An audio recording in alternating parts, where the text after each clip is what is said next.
welcome to the Grind and Glorify podcast, the podcast that builds godly men into disciples and leaders through biblical truth, spiritual discipline, and a kingdom purpose.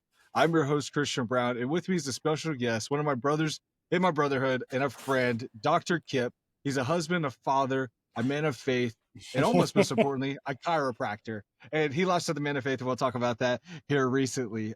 So coming up, I'm excited to talk about just kind of his journey and what it means to be a man of God and kind of the ups and downs of his life and the lessons learned and really some of the things he's come across in his life. So without further ado, hey, Kip, how's it going? Not too bad. It's nice to see your face again. It's been a couple months since we last saw each other in Kentucky, but yeah, let's have a good hour. I just really want to talk to you. Just kind of, you're a man of faith, and we kind of joke about, laughed about that a moment ago, but just really want to talk about kind of like lessons learned, what's happened in your life, and where you are now. So I guess let's just start at the beginning. Where are you from? So I was born in Mount Clemens, Michigan, and I've since moved out of that area, but only by like 10 minutes. So outside of living in Georgia for chiropractic school, I've lived in the same Southeast Michigan region for my entire life. I haven't really traveled around a whole lot, and it's where my family has taken roots. The quick synopsis, my grandfather was stationed at an air base over here where he grew up in the Bronx, New York, and then he finished his time in the Air Force and got married, had kids, and never left the area too. So roots established. Nice. And he had a pub there, didn't he? He did have a bar. He ran it for 47 years. He just sold it a couple years ago. He's 94 years old now at this point. That was pretty much his entire career after the Air Force was in the bar business until he built his own in 1976 and went from there. So that was always nice to have around and, kind of a home base per se. No, that's nice. And you talked about like roots. So family, I said you're a husband, and a father. What's the family life like right now? Me and my wife, Natalie, we've been married. September will be 12 years we've been married, September 1st. I've been with her for 18 years. Yeah, 18 years I think I've been with her. Oh, I always want to say 1 year less. I always think it's 17, but it's around there. It's about 18 years or so. And we have one child together. A boy who's 7. And, we just got our new puppy here, a few months ago, and we're just moving forward in life. Nice. Yeah. And Kai's awesome. We hear him a lot in the evenings when we're playing Xbox, and you're yelling at me for being bad at the game, but it's been a lot of fun. And so we talked about, your family life, wife, Natalie, and Kai, but what are you doing? What's your career? What do you do and why do you do it? The why is a longer answer, but simply put, I am a chiropractor. I've been in practice for 11 years now in an office in Mount Clemens, where I grew up on. I was counted with a patient that I have worked now in 7 different offices in total, which I don't know if that's good or bad. In 11 years, 7 different offices. So it speaks more to, the adaptability I had to overcome in my professional career. I've been a chiropractic patient since I was born, since I was a baby. The why I do it it's more complicated, and I'm sure some will come out through the conversation we have this evening. I never really thought of doing anything else. In high school, you start doing those projects of what do you want to be when you grow up and research this career, do that. And for some reason, this just kept coming back to me. And since I've been a patient, I wasn't abnormal. Seeing a chiropractor was very common for me. And I had 2 doctors that I saw my entire, through grade school and high school, mentor and I just kept circling back. I think at one point I did briefly think of like firefighting, but that was all of like 2 hours. And then you realize I got to do a physical fitness testing. I'm like, yeah, I'm going to fail that anyway. So we're not even going to go there. So no, I think there was another brief stint of something with computers, video game, robotics kind of thing. I mean, robotics wasn't huge at that point when I was graduating high school back in the early 2000s, but it just never developed into anything more. What appealed to me was the more natural approach to healthcare versus the opposite. And it really appealed to me when I started working for the chiropractor I saw just at the front desk. You see 2 things. First, you see what the work is all, you see what your work can be. you know, the income you can make, the freedom you can have, the lifestyle you can have. It's rewarding in that sense that it's a great career to be in. More on that later. The other aspect is the actual patient interaction. I deal with patients who are not really hurting all the time. They're not chronically ill. They're not on life and death situations. They're not anything like that. Most of my interactions are positive with happy people. They're coming in for their adjustment, just like, you know, you go to see a dentist, you come see me, and it's, you know, it all works out. So it's a lot of positive and fun social parts of it. And that's really appealed to me as well, not having to sit there with a patient bedside for, you know, hours trying to diagnose them. You know, I do what I do and I move on with my day. I talk to them for 10 minutes. How's the family? How's this? How's the golf game? And you move on. And I like that more of a fast pace, seeing 40, 50, 60 people, you know, in a week plus versus, you know, 20 in a hospital bed or something like that. Right. That's not to say another avenue isn't more rewarding, but it just kept sticking to me. So that is more like the crux of what it is. And then when you get deeper into it, you start learning more about what it is to be a chiropractor and the philosophies of it and the art behind it. And that just broadened my appeal to the profession. It wasn't until I got out of school that you start seeing the challenges with it in the real world. And when you're outside of the chiropractic bubble, you know, where everything's, you know, rainbows and unicorns, then when the real world happens, that's when challenges arise. So that's the Cliff Note version of why I do what I do. Well, and that's awesome because, like you said, you build those relationships with the people, and they're not on their deathbed. They're not wondering what's wrong. You get a lot of positive reactions. You build a lot of good relationships, and like you said, you've been in this community for decades now. So I'm sure a lot of these people know people that you know, and you've been able to build those relationships out, which obviously helps with business. Yeah, now has. I mean, I've been in the Mount Clemens office for just from the beginning of this year. Prior, I was practicing at least a half hour away from the hometown, you know, driving to a couple of different cities. But now that definitely happens a lot more now. People who know my name and, you know, my parents or my sibling, not my siblings, my aunts and uncles. And that's a good time to hear them talk about back in the 1980s and stuff like that and the lives they had. But Right. And I think too, like you said, just recently getting back to the roots to the hometown. I think maybe, correct me if I'm wrong, maybe it's even a little more rewarding having those relationships and talking to those folks and having those interactions. I want to say yes, but I don't believe that's the answer yet. I think Okay. ask me that question again in like 4 years, 5 years, when more people know I'm there.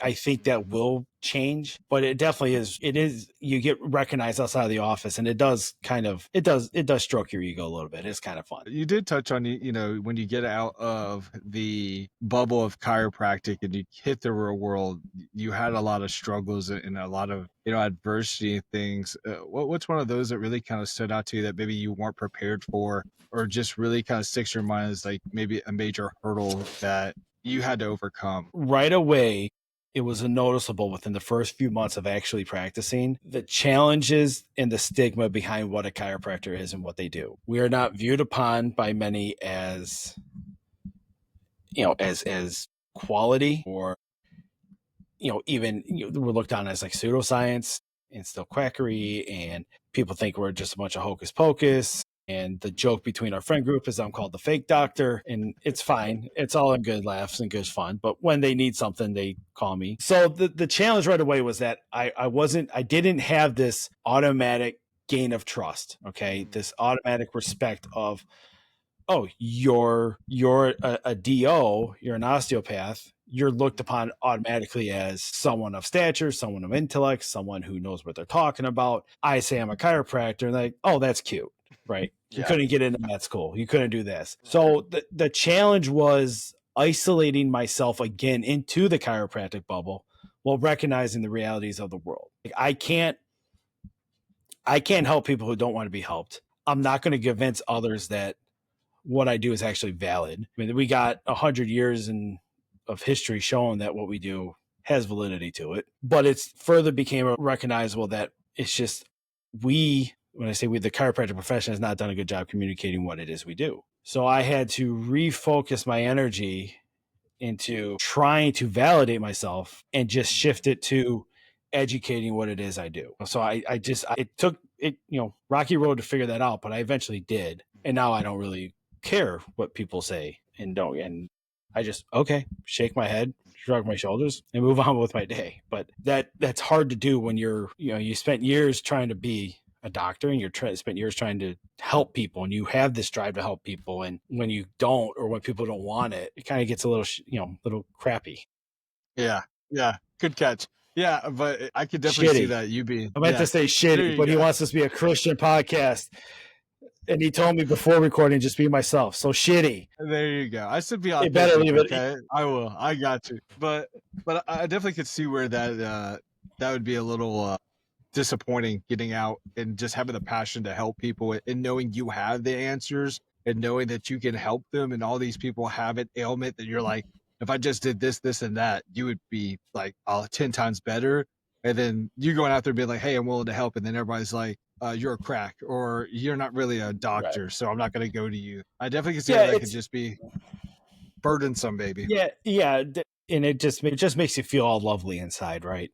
Right. When you have things that can probably help them, it may not help them 100%, but yet they still don't want it, and you're just it's no different than being in a relationship when the girl doesn't want you because of whatever. You just got to get over it. You just got Yeah. to figure it Yeah. out. Just suck it up, Kip. That's right. So, That's right. So do you think that you initially educating others and then doing it like what brought the confidence to not care about the stigma anymore? The more you practice and the more people you help, the less of the opposite is true. Right. Like I have this now portfolio of people that I've helped and I've done. And I've actually you step back and you look like, wow, I really did help them, through their sciatic pain or whatever. And they're back to golfing and like, yeah, I did that. Right. So it came with the more confidence that I know what I'm doing. Absolutely.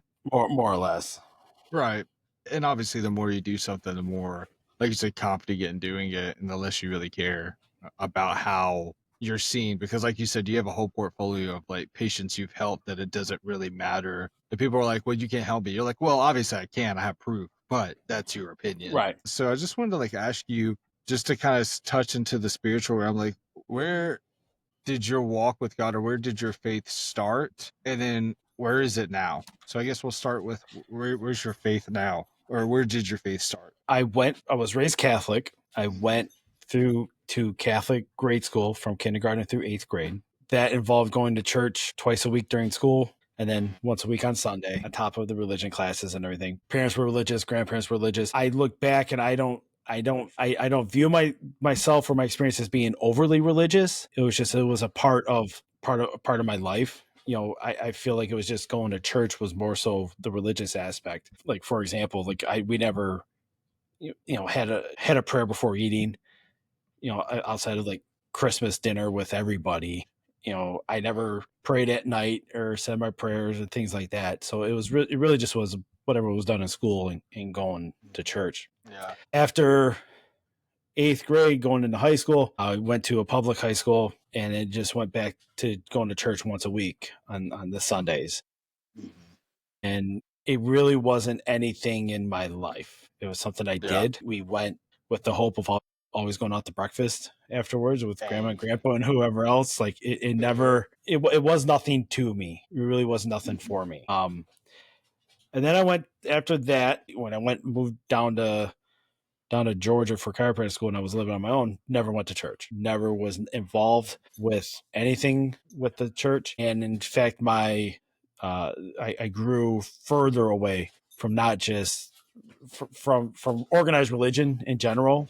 And I will say in a secondary from any kind of afterwards, I really got into more the scientific mindset that it can't be proven, then it can't be real. And we can go down that road if you want to, and it wasn't until my son started going to school, because we got him into a Lutheran school where you got to go to church to get the discount on the tuition and all that stuff.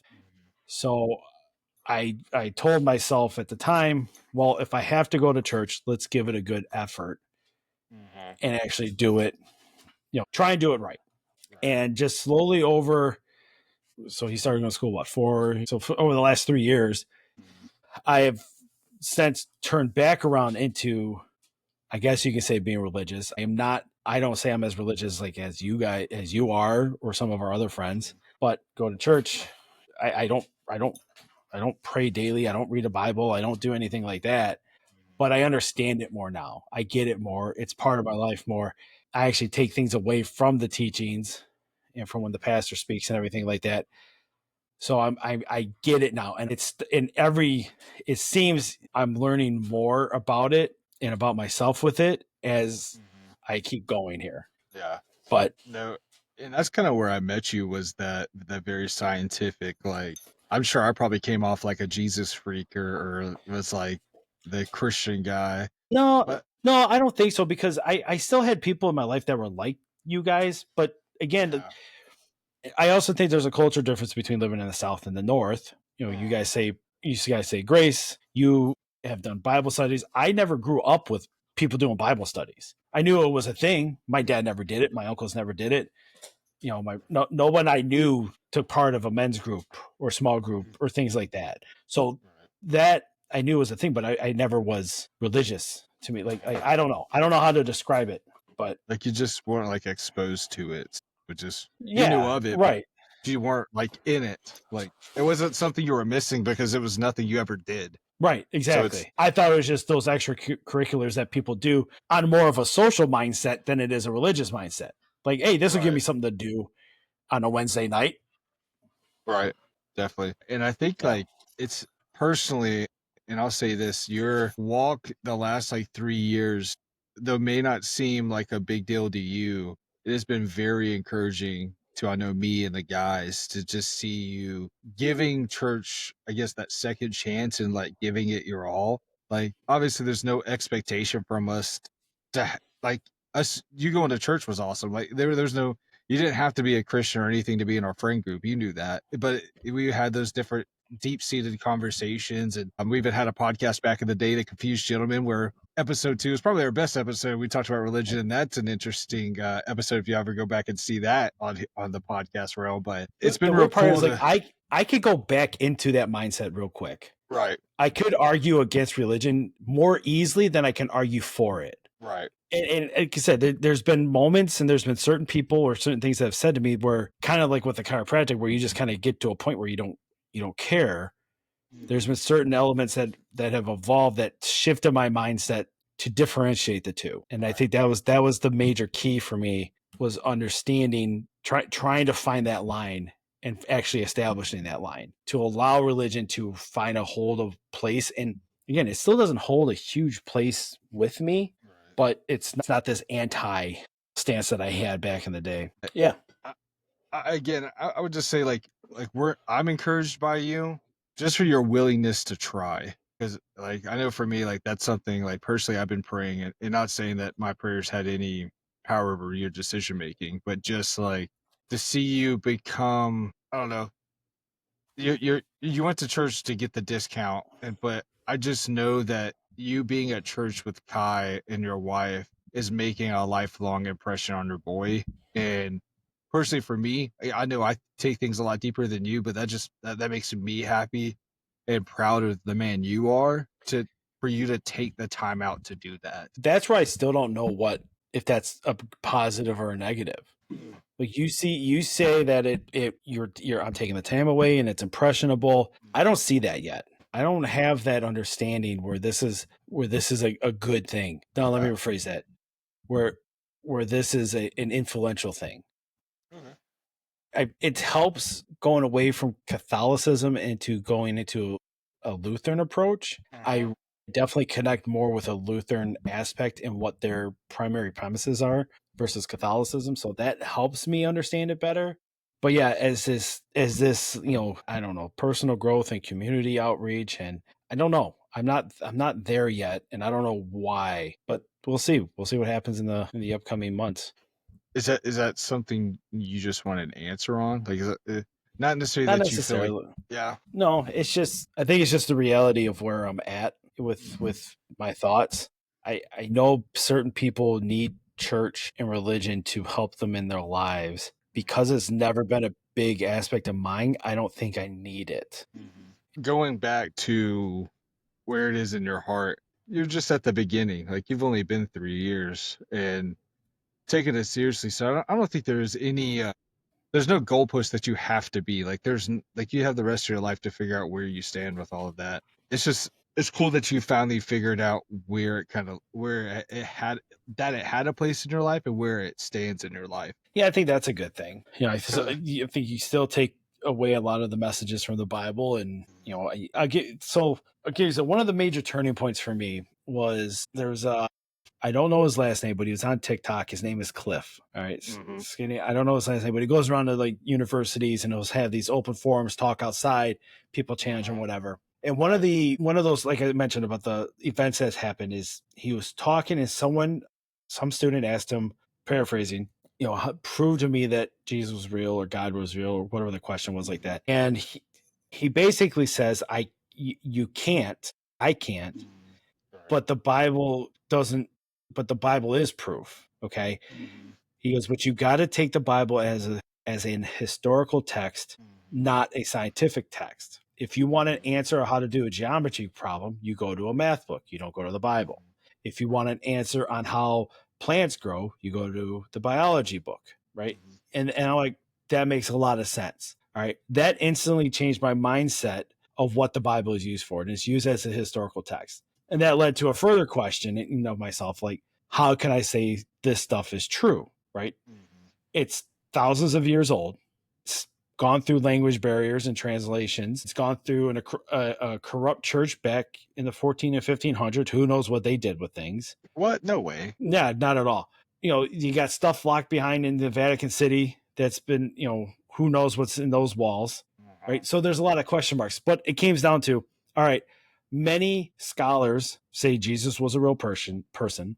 Pontius Pilate was a real person. These people were real people. Okay. Mhm. So now the breaking point is, did the miracles occur? Okay. And it's like, well, if I accept these as truths, I got to accept those as truths, Mhm. right? And I'm like, okay. And then again, another question I had myself: how can I trust the words that are written on the paper?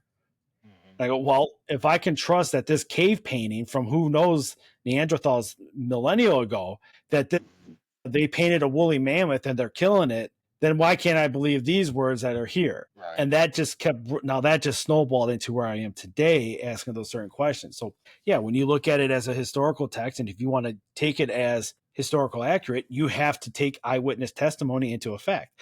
And Mhm. time is the context of time is important. They had no other ways to measure things. Right. All they had was to write, and you got to take what Mhm. is written as truth. Same with hieroglyphics, ancient Egyptians, stuff written in pyramids. You either accept it as truth or you don't. Anybody that's skeptical or doesn't not religious, I always kind of bring it to that point. Like, you just got to break it down to what works in your mind Right. and give yourself some grace to not know everything, Right. Right. and that helps. And to be willing to just understand what you understand, like you said, you don't know everything, and just be able to build a foundation for what you do understand.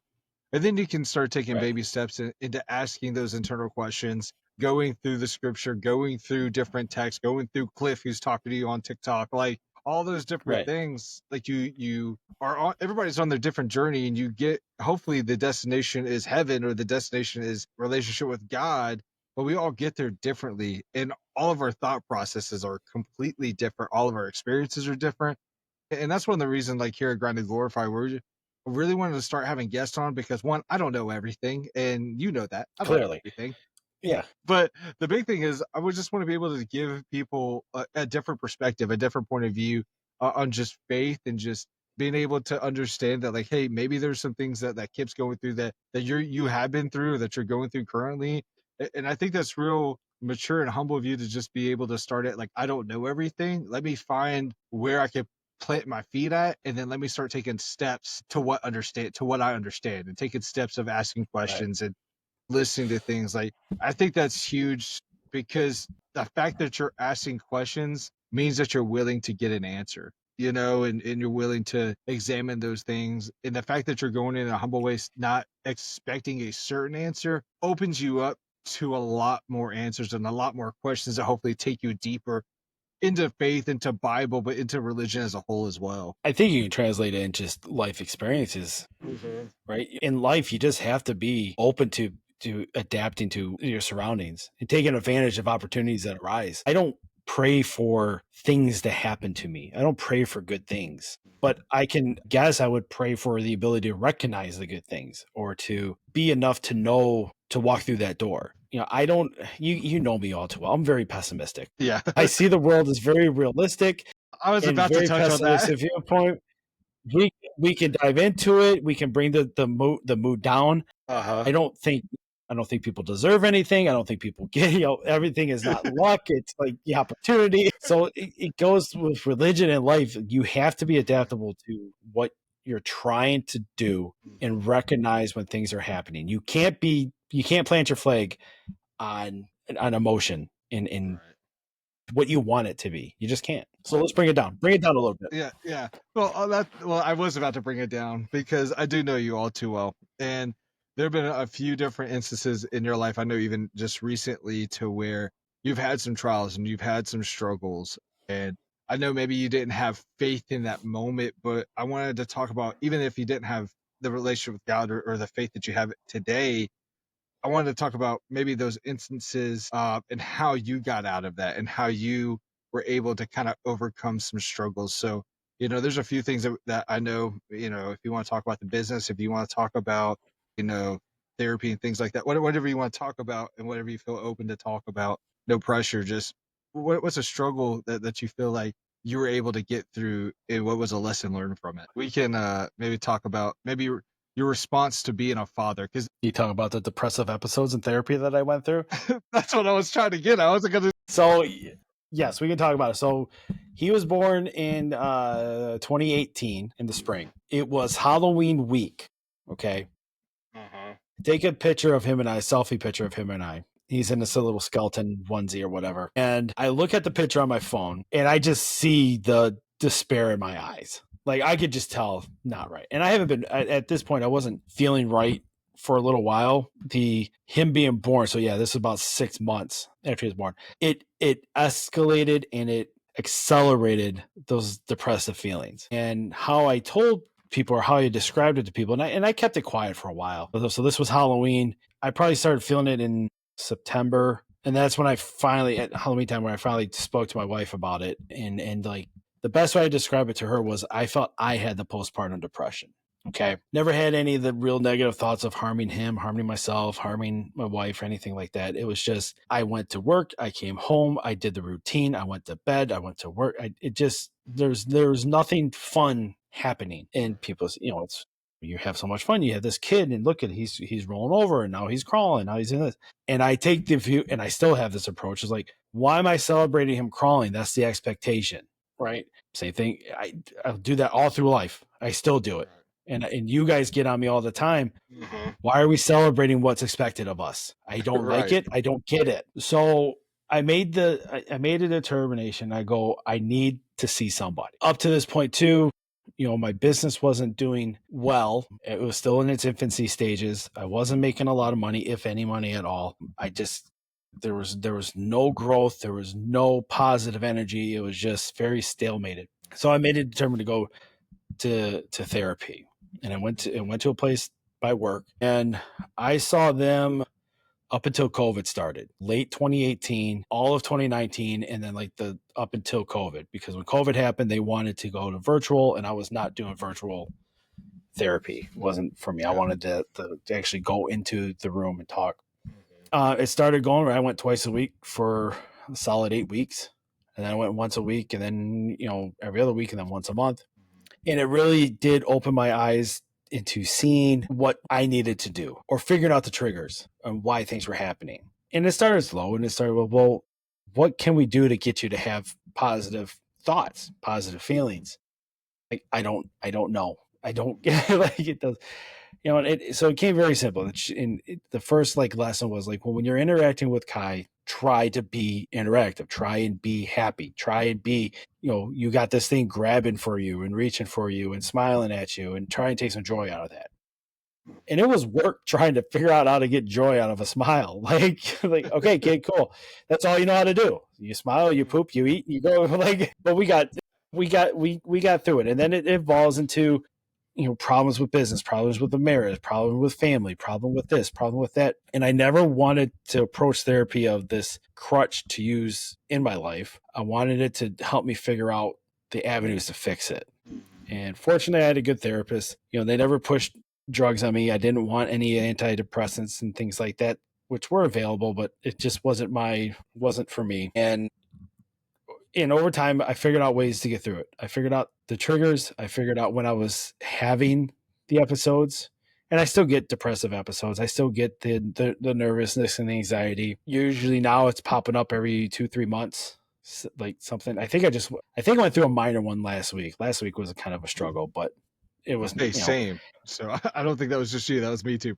So in the end, after all the therapy and everything, it gave me a greater appreciation of what my role was with all my hats, being a doctor, being a father, being a husband, all that stuff. And I got through it. And I don't think it was anything real massive to get over. The bigger thing for me was the critical thinking for myself, and not being this people pleaser, or not being this, follow the rules per se. Like you say, give myself some grace to not know everything, to make mistakes. I remember I was so hell bent on doing everything perfect in my role as a chiropractor.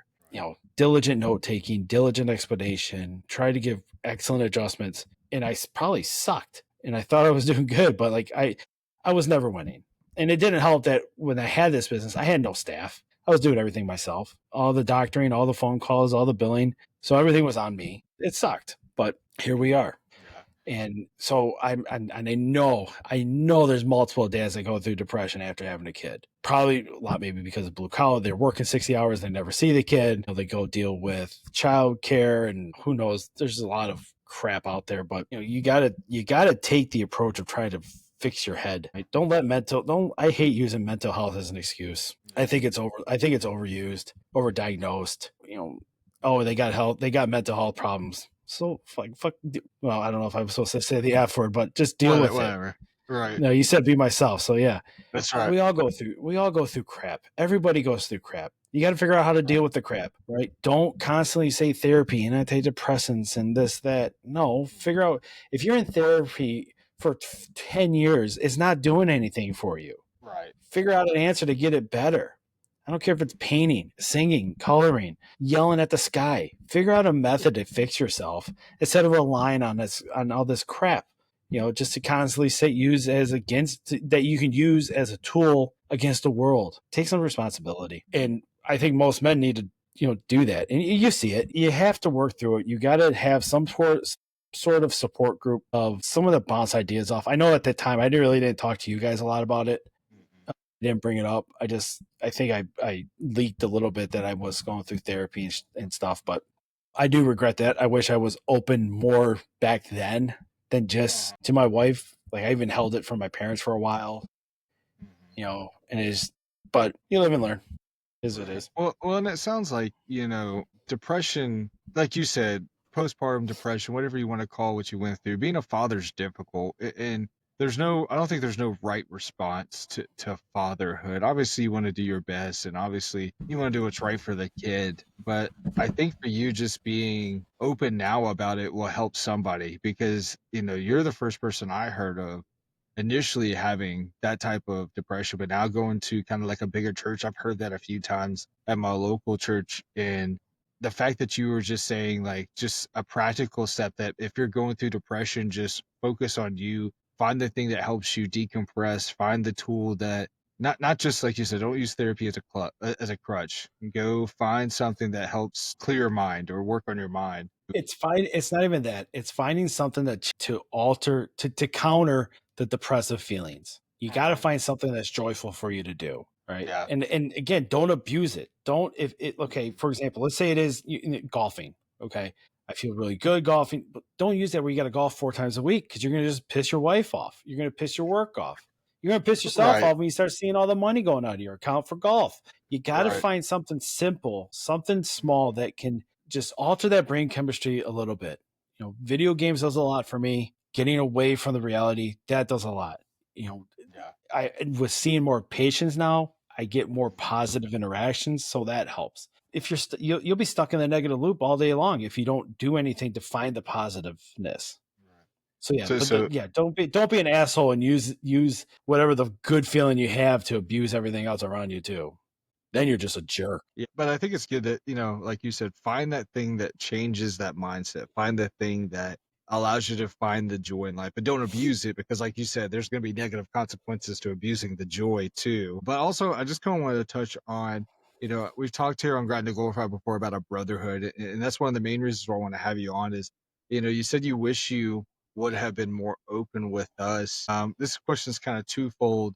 First, do you think the brotherhood we have now would have been helpful if you opened up? And then second part to that is, do you think having a brotherhood is important for a male, for a father, for a husband to have in general? Okay, so the second part is easy. I do think having some type of brotherhood or some type of network is important. Doesn't have to be everyone of your peers. It doesn't have to be a certain, study group. It could be 2 people. It could be 18 people. It could be a fantasy football league. I don't know. But I do think it helps having a smaller group of guys that you can throw the ideas at, guys that you be a little bit vulnerable with, but also they're not guys that are gonna just say what you want to hear. I tell you all the time about how disappointed I am with you at times, Yeah. right?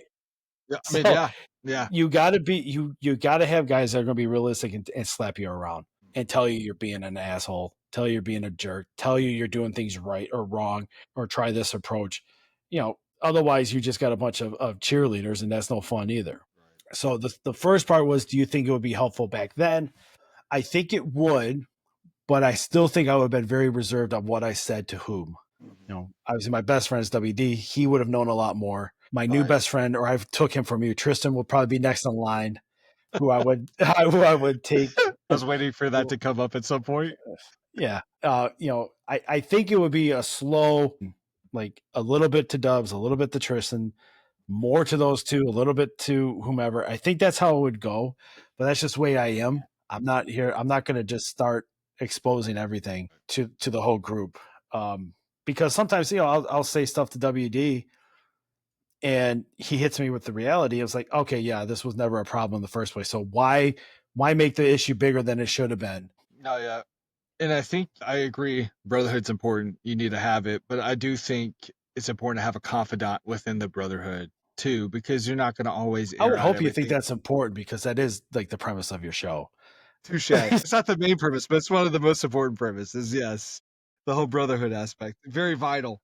But I will say, I think I kind of want to be vulnerable now. I just wanted to say thank you for your honesty and for the group, for the brotherhood that we have, because I do think it's helpful. I think every man needs a brotherhood, but like you said, we don't need yes men in our group. We need people who are going to actually shoot us straight and be honest, even if we don't want to hear it. Because honestly, I hate when you tell me things that I don't agree with because I want it to be true, and you're like, that's not true, and you're stupid for not agreeing with me. So we talked about going through the mental health, going through having a brotherhood. You kind of touched on it a moment ago, but what happened with the business? I don't want to give it all away, your story, your background, but what happened with it and kind of where you at now? What Failed. was the lesson learned? I wasn't going to say that. It Why are was you? not good. Why Yeah, what? I I was can just laugh going to say, about it now. I was like, But why? Well, yeah, now you can, my boy. yeah, we're in a good place now, but back then. So Yeah. yeah, I took over a business, a chiropractic office in 2017, 2019. Yeah, 2019. And I was open for approximately 10 months. And that's when COVID started in March of 2020. I wasn't even a year into practice. This specific situation was we're diving into the deep end, and I'm either sinking or swimming. It came with no patience. Literally was, the guy wanted out. If you can take over everything, you have it. Right. So I wasn't buying patience. I had a very small following. I would have never had another opportunity like I had here. Right. Or yeah, not as good. It had the potential to be amazing. So not even open, had a small following, trying. I had no money to throw at marketing and everything. So I was just kind of going word of mouth and trying to go to different businesses, talk to them, try and get referrals and whatnot. Excuse my cough. But so COVID happens, and depending on where you live, I lived in Michigan, they shut everything down. Now, as a healthcare practitioner, I could stay open. but I really much was only open 1 day a week. I went in on a Wednesday, saw everybody for the week, and then came back and never did not get new patients, did not get people that wanted to come in more frequently. They were all nervous. Things were scary. I get all that. And I just never recovered. Never, 20 happens. It was still going on in 2021. The vaccines come out in 2021. Things start opening up in 2022. My lease was up in 2022. And that's when I decided to, I think, bail. It was around that time. I can't remember exactly, 2023. And I left that business. Like I literally just closed, right? I was fortunate. My boss now kind of took me under his wing, let me see some patients at his office that was down the street. A lot transpired after I left, but the business just absolutely failed. And it took a hit on me because it failed because of me. I wanted to blame COVID and Governor Whitmer and all this other crap, and nobody likes me and the world is against me. And going back to the start of the conversation, nobody likes me. I'm going to take my basketball and go home. Right. It was a growing opportunity years later to recognize that it was not that, I had no one else to blame but myself. Okay. And that came from watching episodes in series of Bar Rescue and John Taffer just yelling at these business owners. You're not failing because they're not making the drinks right, or because this isn't cooked right, or because customers want. You're failing because of you. You're the owner. Take responsibility. When I finally took that responsibility and I finally told myself, you failed or failure, figure it out, fix it for next time. And that's when things started turning in my life. That's when the positivity started to grow. And I forgave myself for putting my family in a situation that is now I'm building out of. Right? Because I could have spent my time finding a job, making the money and doing my thing as you do when you leave college. But my wife was very supportive. She never bitched once about trying to make this business work, and it just didn't. So forgive myself, understand that it was a failure, understand that I had the issues for myself. Wrong place, wrong time, wrong whatever, doesn't matter. It's gone. It's out of this place. When I said earlier about taking the opportunities, that this is where I found one. So this was November 2021. I know my lease was ending at the end of the year. No idea what I was going to do. Had no idea. My now boss shows up in my office, just walks in. Hello, how are you? How are you? He wanted me to work for him. His office right down the street. He wanted me to cover for him while he was on vacation. At the time, I need money. Sure, I'll close my office to work down to work for yours. Great success, right? Let me close my bar and go work at your bar. Makes perfect sense. Right. So I did that. And then I ended up developing a connection with him, and he offered to me, close your business down, come work in my office. You rent from me. I'll charge you X amount of dollars, see your patients. You can cover for me. I'm like, that sounds great. Sounds fantastic. So that January of 2022, I told the landlord, my lease ended at the end of February. Okay. I'm going to be out. It was at the end of January. I told him I'll be out by the end of February. I had a month, and I had to demo the inside of the office. They didn't want me to leave it. I end up figuring out, like, okay, start selling stuff, Facebook Marketplace, chairs going, this going, that going. And the biggest thing was that whole office the flooring was all rubber flooring, like from a gym. Uh-huh. Some guy that lives an hour away from me wanted it for his barn, and he does construction. Mm-hmm. I traded him the demo work for the flooring. So him and a buddy showed up with a trailer on a Saturday or whatever it was, and they demoed that place in a day. And I rented a dumpster, and I found a guy to help me out as we're throwing crap out. We're putting the flooring pieces here, there, where, and it worked out. It worked out perfectly. And I got everything sold or moved out, and they had the keys, and away we went. So it was the first time that I started actually making a little bit of money, because I was not, it wasn't all going to rent and all this, but it humbled me a lot that I don't know the answers. I don't know everything. And now working for my boss, where I'm exposed to more people in the business and other chiropractors, like, now I get it. Now this makes sense. I was failing from the start. I never even got past the starting line. Right. They put me as a horse in that chute, and I tripped right out of the gate. It lost right away. Well, that opportunity of actually taking my boss up on his offer, renting from him, has now expanded to me running one of his newest offices that he bought at the beginning of the year. now in the city I grew up with. That little opportunity of him showing up my office has evolved to me signing a contract and running one of his offices. You would have told me I was dead, never going to happen back then, right? Right. So that's where you have people who are going through rough career opportunity or careers or job markets or whatever. That littlest opportunity could really change your life, and you got to take advantage of it. Be humble enough to say, sure, we'll try that. We'll do this. But I think you, with your business failing, you would have never thought you would have been as well off as you are now with your position. No. I thought I would have been climbing through the ranks until that one opportunity really worked out. But it definitely worked out quicker than I thought, and I can't be any happier right now. I am very, very content with everything in my life. Whenever I bitch, it's bitch just a vent. There's no truth behind it because I don't have a lot to complain about, and that's a thankful thing to have right now. For sure. And we were so hyped when you said all, like, it was like, for literally when you're going through, you're like, here's this good thing, and then this thing's better, and then like a few months you'd be like, actually this is better, and then you'd be like, oh, look at this, and we're like, oh my god, what is happening over there? Yeah, it started out with us, small, and then in a matter of 2.5 years, like it went from, I climbed the ranks pretty quick with some of the stuff. Yeah, and he definitely took you under his wing, and you were learning a lot.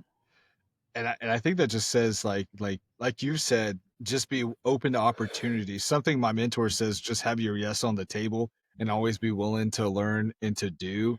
And it sounds like you had a similar mindset. My dad, I don't remember when this conversation happened or when it was just something, he worked hard his life. He worked in a cement yard. I remember vaguely, him just, whatever the job needed, he just said yes to. Drive the truck, sure. Jackhammer out the drums, sure. Go climb a ladder and fix, sure. He said yes to everything. And I think part of the reason is, we look at some of the work ethic today and people are like, no, that's not my responsibility. Okay. And sure, can a company abuse and take advantage of good employees? Sure. But I think when you say yes, or when you really put that effort into the career, it makes it hard for the company to fire you, to replace you. Let's say that, to replace you. Knowing that little line from my dad has made it to the point where I am with my boss now. And it has nothing to do with sucking up to him, but taking the opportunity, seeing the opportunity, and then working towards a better opportunity gets you where you want to be. Don't take abuse. Don't take disrespect. Don't take anything like that. But if it's a simple task of like, okay, I might feel, hey, can you put together a quick little newsletter to send out to our patients? Okay. That's definitely not in my job description, but sure, that's nothing to do. And now with AI, it's even better. It's just, hey, ChatGPT, I need this. Yeah, I'm done. I think I fooled my boss a couple times with that. This looks great. Yeah, I didn't do it. AI did it. So anybody in the career, you should try to do your best to become irreplaceable. And that might be being a little bit of a yes man, but there's nothing wrong with it if it's done with respect and expectations. Not being a yes man because they fired 3 other staff members and now you're taking on three times the work. No, but if it's simple things, sure. Why not? Well, that's like currently at my job, my manager got in an accident and I'm basically doing her duties too, which I don't mind because in my previous job, I was doing like what my senior manager does on the weekends. So it's really nothing. It's out of my scope as far as like my work description. But like you said, I do a couple more meetings. I have a couple more conversations with the customer. I get my name out there. I'll open up some opportunities with it, but it's not, it's not like I'm being abused or anything. I never feel like, oh, this isn't my job. Like, hey, like you need help. This is a very extreme situation. I'm not going to complain or anything. I did drop the raise ball out there the other day. I was like, hey, your boy needs a raise in a parking spot, but really just like you said, being willing to serve, being willing to work. Man, there's so many men out there who just are not willing to put the hard work in, but want all the rewards. I've been that way in my life. Go ahead.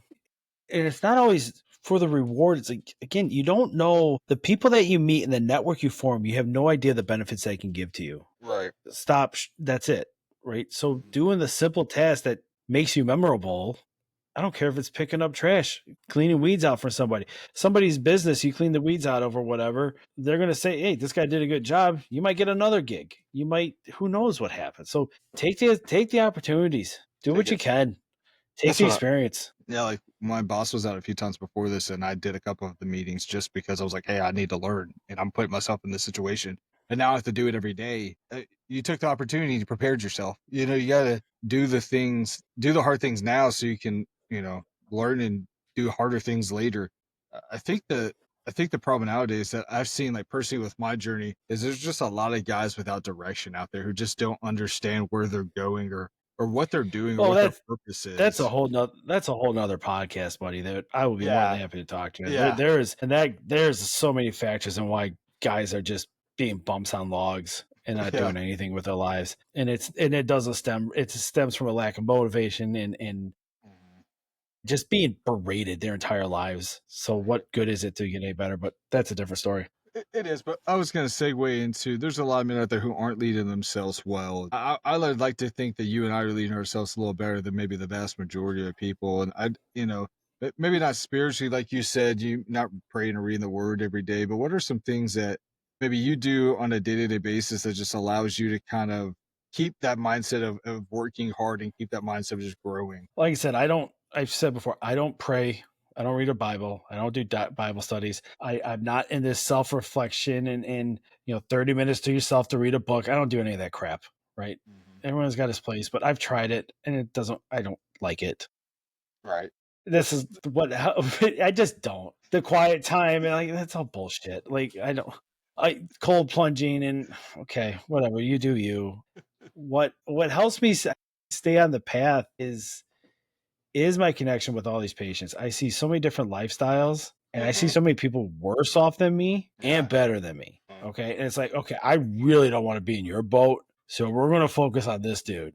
Right. And so, Right. in all honesty, that's what guides me daily is my interaction with my patients. Mhm. I get someone who's on food stamps and government assistance and they got 3 kids and, and they're barely making it by, and it's like, well, why am I complaining? Right. Right. And then I see someone, pulls up with a new car. They traveled over to Europe. They did that, which I have no desire to Europe, but okay, they got their head on straight. They're doing something correct. We'll say it that Right. way. Like you Right. see success. It's like, okay, what are they doing that I can contribute in my life? Right. And there's not that many people tell me they're having quiet time in the morning to read a freaking book. I can tell you that. But so Look, that's what it is. Like I don't do no I literally I do nothing. I do nothing at home to better myself. And people are gonna say working out. Sure, I've been starting to go to the gym here recently and whatever. It is what it is. Some people get that connection with the gym. I still don't get it. But whatever. That's a me problem, no one else's problem. but you're doing Like it, and it's good. I don't get that thrill. Like, all right, I pump 200 pounds a day. Okay, good for you. Like, like, I don't get the joy out of it, but whatever. I'm going and it's fine. And yes, I do feel better, and it does help with my positiveness, and it does help me, feel stronger and more manly and things like that. But that where the gym is therapeutic for people, not a Mhm. chance. Yeah. Therapy's laying in a hydro bed at the Planet Fitness, That's scrolling it. TikTok. That's it. That's it. So, And to be no, honest, I know you well enough to know that you're not getting hype off the 200-pound bench press or whatever. no, You're just no. like, that's what you're supposed to do. So just Right. do it. Why are we getting excited about expectations? Right. Why we celebrate expectations? I That's right. love it. I love it. I just know you so well that like I know that's the mindset going in. Meanwhile, me and Tristan are like, "That's right, we did this," and you're like, "All right, need What? try, guys, keep that thing moving." Like, Yeah. There is a quote. Where is that quote oh, man, it was something like that about the expectation things. I got it written down somewhere. Is that on one of my notes on my yeah, desktop? I don't think so.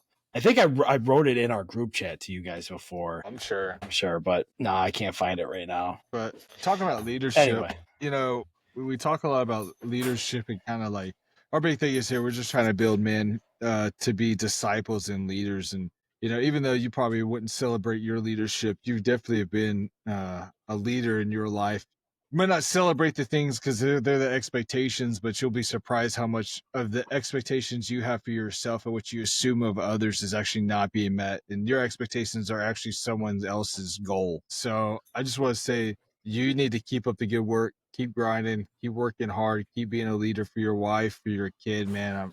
It's really cool to see the growth that's happening, even though you may not be reading a book about growth every day. It's still awesome to see you learning and you growing. We all learn and grow differently. Like you said, you may not wake up and pray for 30 minutes or read the Bible, but you take experiences from other people and you learn from other people. And I think that's huge. And that's actually very wise for you to take those lessons learned and even just not necessarily asking, but just listening to what they may have said or what they are saying and just trying to apply it to your life. I think that's an awesome thing that we could take away is just being able to apply the lessons learned from other people, even though we may not be seeking it at the time. So, brother, I really appreciate your willingness to get on here to talk with us just about your lessons learned, what it means to just to be a leader in your life, what it means to look for those opportunities to grow into that you really were able to be vulnerable with us about depression and about a failing business and kind of the lessons learned through that. So I just want to encourage y'all, if this helped you in any way, please comment down below, share this with a friend, share this with somebody who thinks going to really learn something from what Kip had to say and his point of view on things. And really, we would just encourage you to subscribe to the channel, subscribe to the podcast so you don't miss anything going forward.